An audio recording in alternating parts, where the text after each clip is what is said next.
Tecum Uman was more than a warrior. He was the living spirit of the K'icheʼ Maya people, a prince forged in the traditions of a thousand-year-old civilization. He rose to become a general, a symbol, and a legend, defending his homeland against the steel, fire, and greed of the Spanish conquest. His final stand wasn't just a battle, it was the defense of an entire worldview. And although his name was nearly erased from colonial records, his memory lives on in the mountains, rivers, and hearts of those who still carry the resistance forward.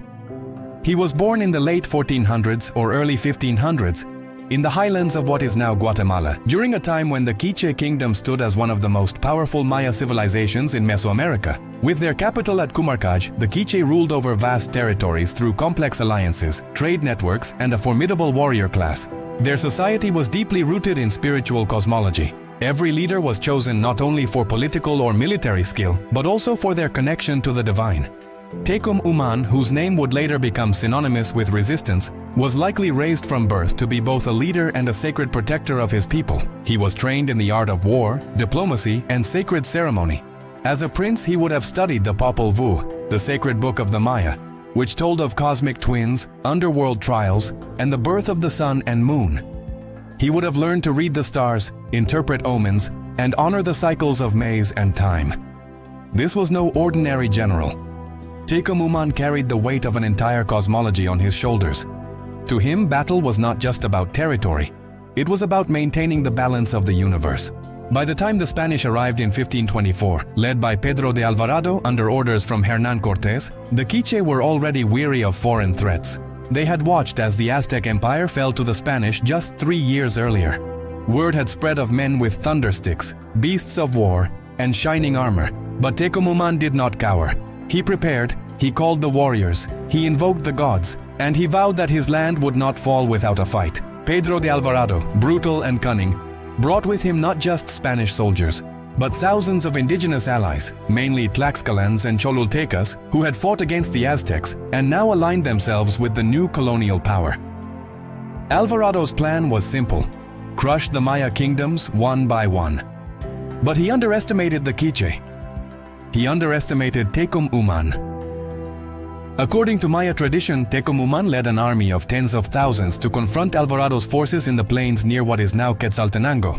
The land was sacred, a highland corridor between kingdoms. It was here that legend says the two leaders met in single combat. Tecum wore a crown of Quetzal feathers, symbols of nobility and spiritual power.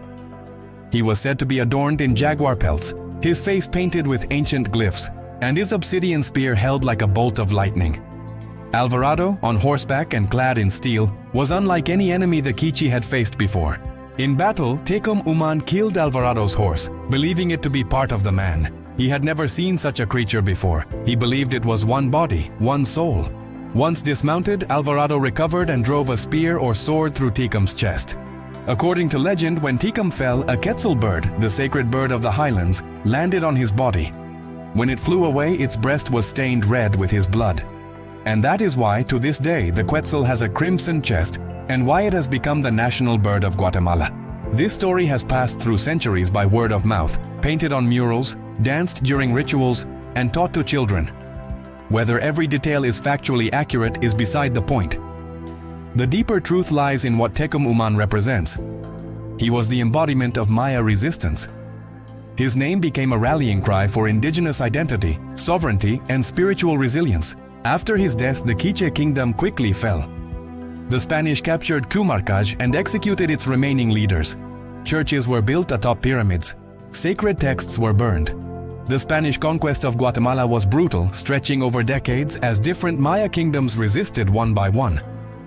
The Itza, deep in the Piten rainforest, wouldn't fall until nearly 1700.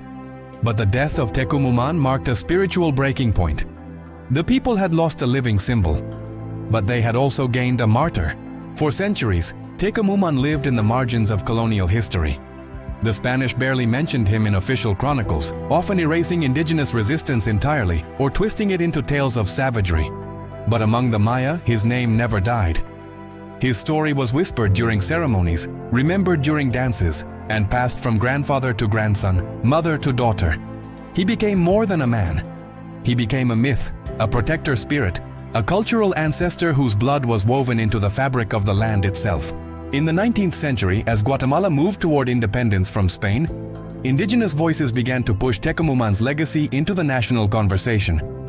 By the 20th century, he had become a symbol not only for Maya resistance, but also for Guatemalan identity more broadly. In 1960, the Guatemalan government officially declared him a national hero. February 20th was named Tecum Uman Day. Schools, streets, and plazas were named in his honor. Statues were raised. The Quetzal bird became the national symbol, and Tecum was immortalized in poetry, music, and painting. But even as the state honored him, contradictions emerged. Throughout the latter half of the 20th century, Guatemala was plagued by military dictatorships and a decades-long civil war. Indigenous communities, the very descendants of Tecum Uman, were targeted, displaced, and massacred. The government that praised his name often silenced his people. During the worst years of the conflict, entire Maya villages were burned. Traditional ceremonies were outlawed. Children were taken from their parents and forced into assimilation. Yet even in this darkness, Tecum Uman remained. He appeared in murals painted on bullet-riddled walls. His story was acted out in underground community theaters. His name was chanted at protests for indigenous rights, land reform, and cultural survival. He became not only a symbol of the past, but a guidepost for the future. In modern Guatemala, Tecum Uman represents a challenge. He challenges the official narrative that colonization brought civilization. He challenges the idea that indigenous people must choose between tradition and progress. He stands as a reminder that the roots of the nation stretch deep into the sacred soil of the Maya world. Today, his image is everywhere, in school books, on murals, in folk dances where performers wear feathered crowns and jaguar skins to reenact his last battle. But the real legacy of Tecum Uman is carried not in symbols but in struggle. Every indigenous leader fighting for ancestral land, every teacher preserving the K'icheʼ language, every farmer planting maize with traditional prayers, every child learning the names the conquerors tried to erase. The Spanish believed they could silence him with steel. But Tecum Uman was never just a man. He was a movement. He was the heartbeat of a people. He was the fire that would not go out. His death did not mark the end of the K'icheʼ. It marked the beginning of a new kind of resistance, one passed down through generations, one that survives in rituals, in stories, in the very air of the highlands. It is said that on certain nights, when the moon is full over the mountains of Quetzaltenango, a Quetzal cries out in the dark. Some say it's the wind. Others say it's Tecum, still watching, still protecting, still waiting for his people to rise. This is his legacy, a life cut short but never forgotten. A prince who chose death over dishonor.